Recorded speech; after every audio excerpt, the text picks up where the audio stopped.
It's not insurmountable. There are ways to do that. I think that the first thing that I would say is that human rights experts in the UN system or the special procedures, for example, will say that we do not punish disinformation per se, but we focus on the agenda and also the intent, which is what distinguishes disinformation from the others, which they intend to propagate false information for a particular agenda. And I say that because that has to be squared with our constitutional framework on freedom of expression and how expression can be regulated.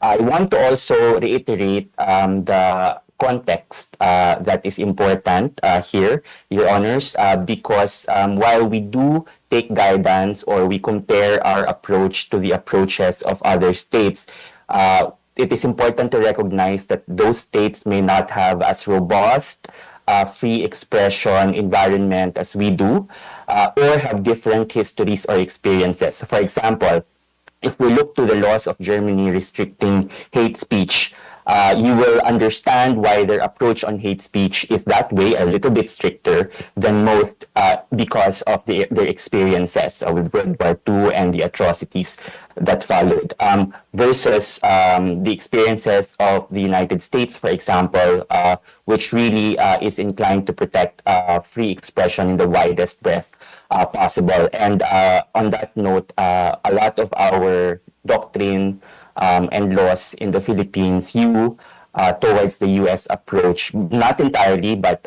closer to that than, let's say, Germany's approach. In the same way that Canada's approach is different from ours because they have specific values, constitutional values that they want to promote, let's say, the protection of democratic society, which is something that we share with them, but that's part of their legal tests, actually. Okay.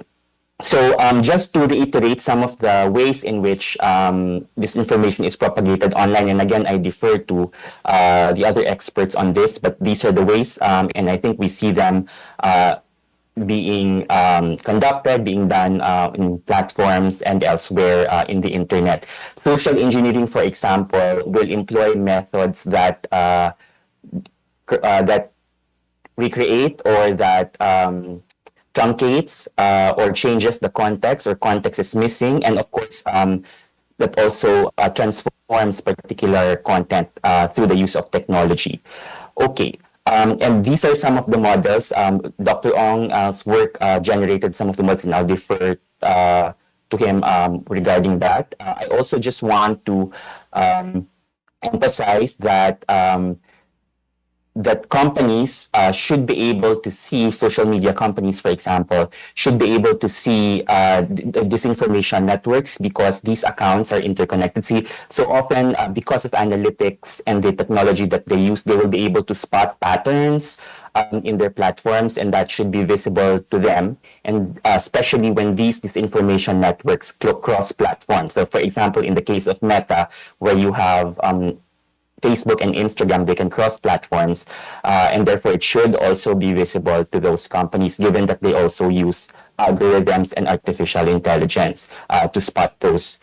Okay, so again, Your Honors have already stated the effect of this information on our institutions. I will not reiterate that, just to also say that it also has an effect on the population and could be counterproductive to all the other education measures that we have been doing, which means more education than is called for. Okay. So these are some of the strategies that have been offered, and we'll discuss them briefly in a little bit in the context of how other countries approach it. My contribution to the discussion would be to echo that, of course, expression and content are protected under the Constitution, save under exceptions. And this was why I emphasized earlier that disinformation per se need to be carefully reckoned with, because it's such of a breadth that some protected expression or a lot of protected expression might be covered by a law on disinformation. So, but there are ways, again, to deal with that from the legal standpoint, in addition to the policy recommendations. So we have fact-checking, of course, platforms do that, although as discussed by Dr. Khan, Metad taken a different path here. Media literacy. So some studies, let's say this case study from West African countries, tell us that when students are taught media literacy and critical thinking skills, they are able to better combat disinformation because the end user or those who are targeted with this information are able to discern the type of information that they are receiving. And so, again, to the point that was asked in the invitation to talk about education, education is really an important part of it, but really tailored education and also in the formative stages, because, and also the universities will be very important because critical thinking is also developed at that level, a deeper critical thinking. So, and then some of these also suggested by our experts. Now, I want to turn to the approaches of the countries, our neighbors and those who are elsewhere. Singapore, as mentioned, has a law that focuses on online falsehoods that can harm public interest. And some of the remedies in this law will be correction orders. So I think you scale it. And international law also requires us to be proportionate in our response. So if the response to the type of harm can be remedied by a correction order, you don't need to remove it.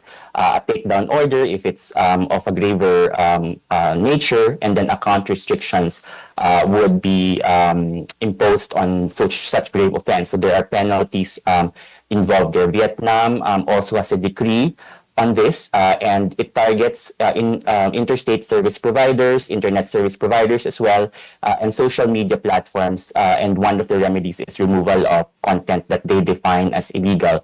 Mexico's government has a fact-checking site. So this is also an important countermeasure used broadly, so that there is a government source that counter-checks whatever information, false information is out there.